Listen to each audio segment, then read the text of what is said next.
Black metal's fan base has spread out very far and wide ever since the inception of this genre back in the 80s. And I feel like because of that, it's a huge reason as to why we've heard all different styles, experimentation, and genres blended together within black metal to create its own unique sound from all over the world.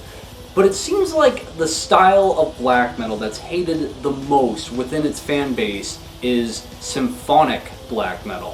For those who aren't aware, symphonic black metal is easy to describe. You just take black metal and you combine it with symphonic elements of that of like keyboards, violins, and other stringed instruments, or even an orchestral backdrop within the music. You combine it with black metal and thus you get symphonic black metal. Personally, I feel like there's a few noticeable reasons as to why the black metal fan base seems to have such a distaste for symphonic black metal. The big reason being that when you think of black metal, you think of that very raw, minimalistic approach. Well, when you add in the symphonic elements with it, it becomes anything but minimalistic. There's extra layers now, there's more stringed instrumentations, there's an orchestra backing it up as a backdrop.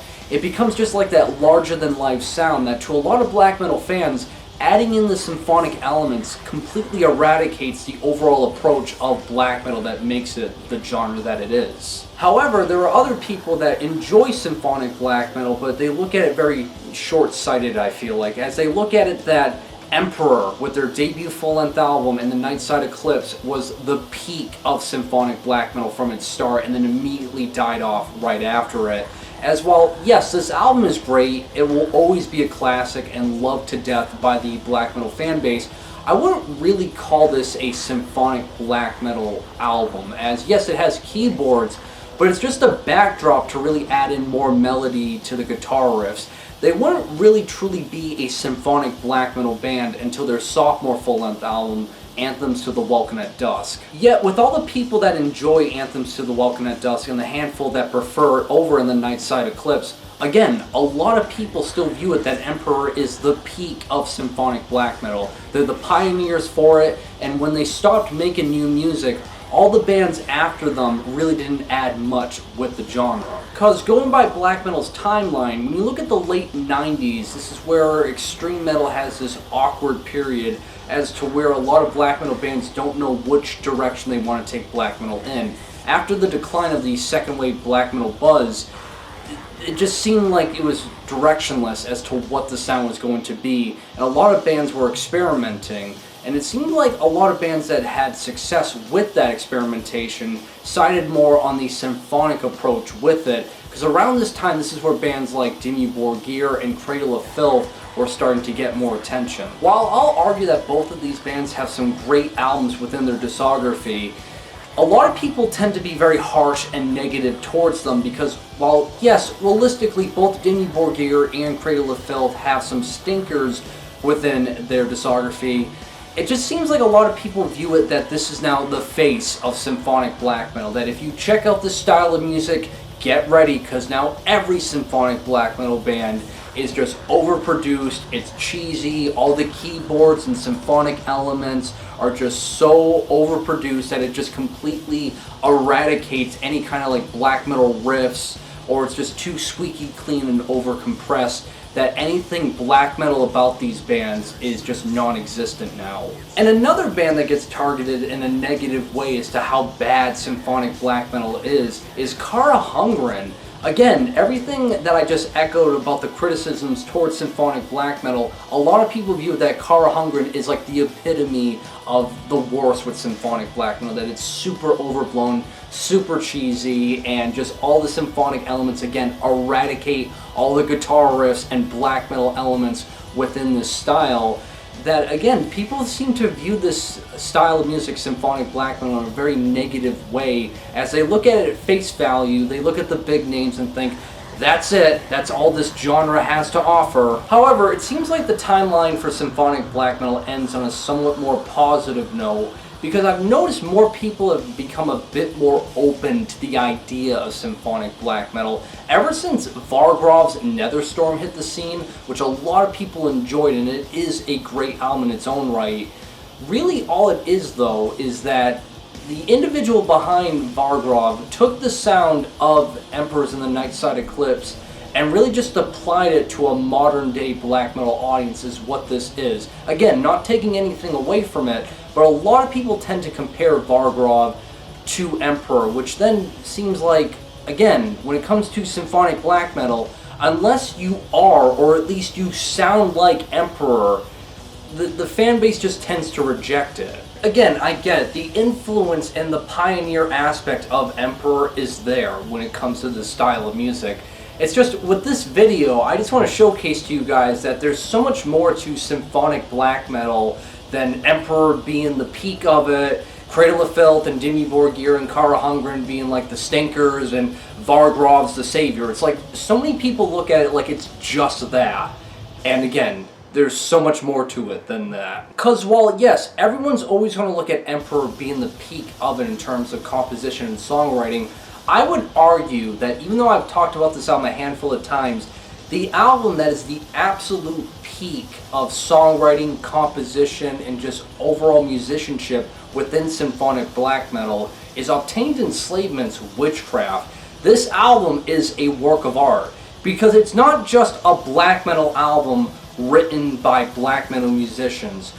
What this is really is, it's a black metal album, yes, that obviously combines symphonic elements, but it's musicians who understand what classical music theory is. God, as pretentious as I sound describing this album, bringing up music theory within black metal, it really has like a strong emphasis on the classical aspect. The keyboard usage in this album is just truly extraordinary. Honestly, it sounds like something that belongs in like a legit orchestra from centuries ago. It sounds old, it sounds very mature, and it just has like this super professional songwriting aspect with it that, yeah, if you're looking for the compositional aspect within symphonic black metal to the absolute peak and best that it can be, arguably, yeah, Hecate Enslavement's Witchcraft is that peak. Then there's Diabolical Masquerade, which I'm not going to go into too much description talking about this project. I've already done a video all about it.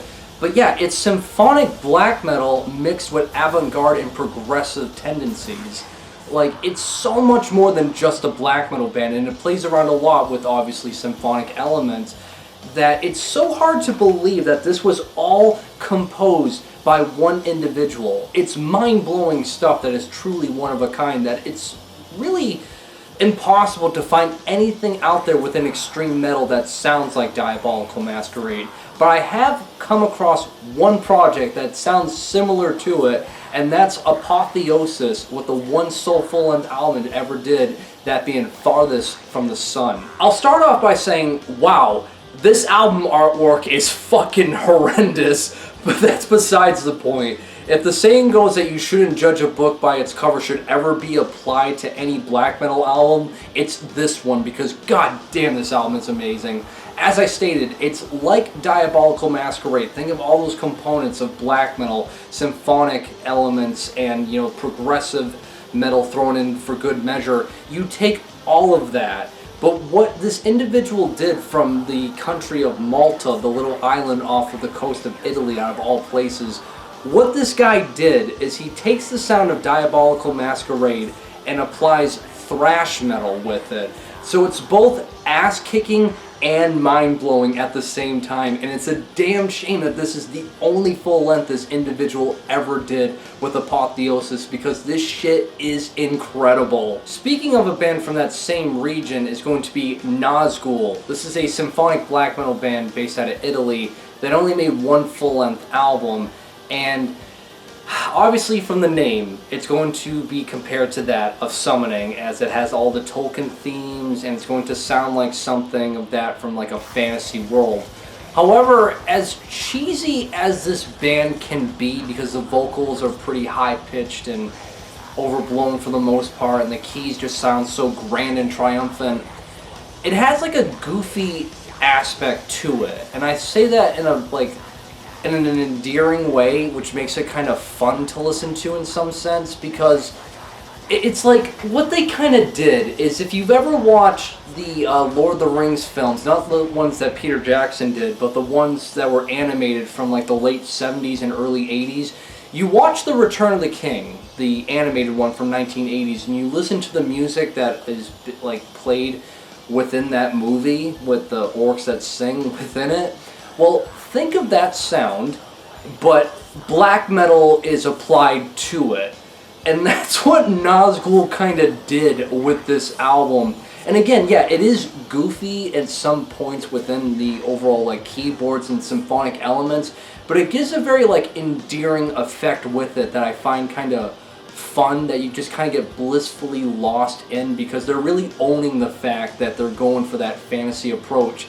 And yeah, even though again this is another project that only did one full-length album, it's a banger within the realms of symphonic black metal. But alas, if I'm going to talk to you guys about really good symphonic black metal, then obviously I need to bring up the mighty Bal-Sagoth. God damn, if there was ever a band that deserves the genre tag as epic symphonic black metal, it's Bal-Sagoth, because all 6 full-length albums within their discography have just this massive and epic in scope sound to it that just sounds as if like this giant eventful battle is taking place in outer space in a completely different dimension that just sounds so otherworldly that I know I use this description a lot when talking about them, but they're literally summoning with blast beats is what they sound like. While all 6 full-length albums within the discography of Bal-Sagoth are spectacular, my personal favorite is the Power Cosmic, because I would almost say to an extent just how vibrant and colorful these symphonic elements are, they kind of come off sounding more like a power metal band to a certain aspect, but again, it has like this spacey and otherworldly kind of sound to it, that everything that's played throughout it with the black metal portions and the symphonic metal portions, it sounds like just this massive space battle is unfolding for like 30 plus minutes. And that's the thing with Bal-Sagoth. They're trying to be that of like a space opera with every single album that they create, because it all has like a conceptual piece with it, and that's really all credited because of their vocalist Brian Roberts, who is an author and a poet, that he applies that aspect of his knowledge to that of Bal-Sagoth, which is why every album kind of looks and sounds as if a giant space opera is unfolding. And again, it really adds to the overall themes, concept, and just that otherworldly aspect that makes Bal-Sagoth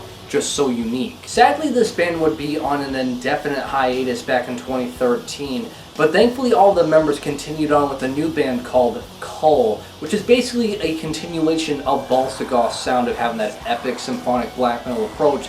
The big difference being, however, it doesn't have the vocalist Brian Roberts obviously on vocals. But for those who are looking for symphonic black metal but you don't want like that epic proportion with it, I would strongly recommend checking out Limbonic Art with his debut full-length album, Moon in the Scorpio. While this album does get quite a bit of love online, I still feel like it's immensely overshadowed by Emperor, as both bands were active around the same time period. And while I'm going to be kind of cliche and compare the two, that they sound quite similar, I would say the standout feature about Limbonic Art is that it's just way more dense sounding.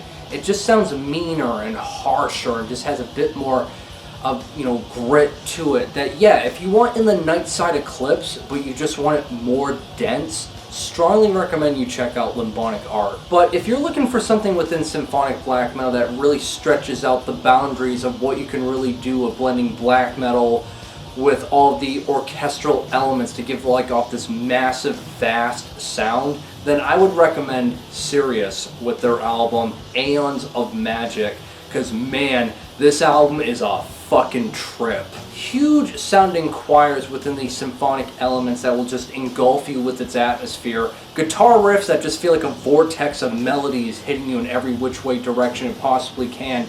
And vocals that are very wretched and powerful. I would say this is one of those albums that's just an all-in-one package for everything you would want and need for a top-notch sounding album within symphonic black metal. Then you have Odium, the Sad Realm of the Stars, that I would argue is one of the first ever black metal bands to bring forth the style that's considered cosmic black metal. And while yes, earlier I talked about Limbonic Art that has themes and the sound of that of the cosmos kind of embedded with its overall approach. The difference between Limbonic Art and Odium with its overall presence of symphonic black metal is that Limbonic Art is a bit too dense to really give off that cosmic theme and sound, where Odium really perfects it because it really melds together the melodies and the symphonic approach with its overall black metal portions.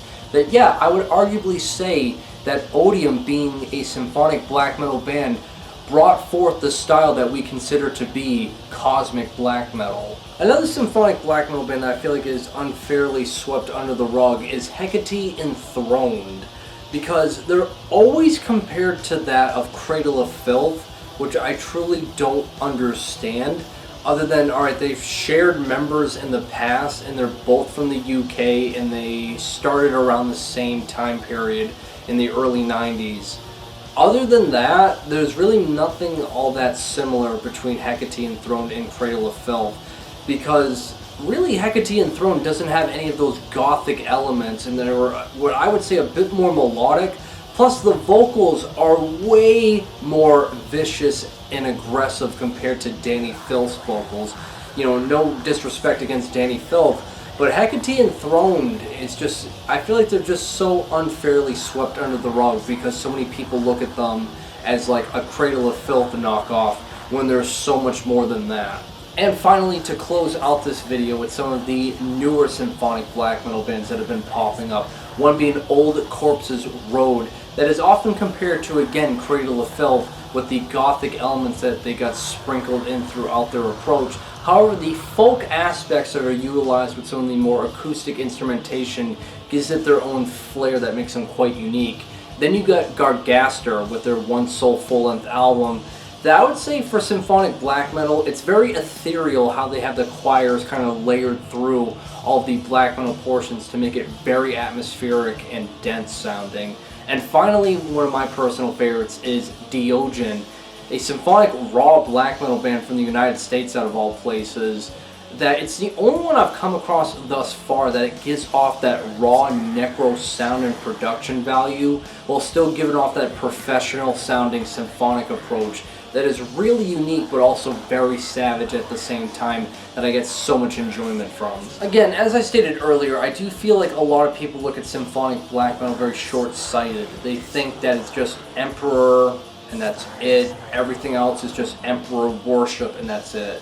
And while yes, Emperor within the Night Side Eclipse is huge pioneers, there's no doubt about it, and basically even everything I've talked about probably took influence from Emperor in some kind of way, shape, or form.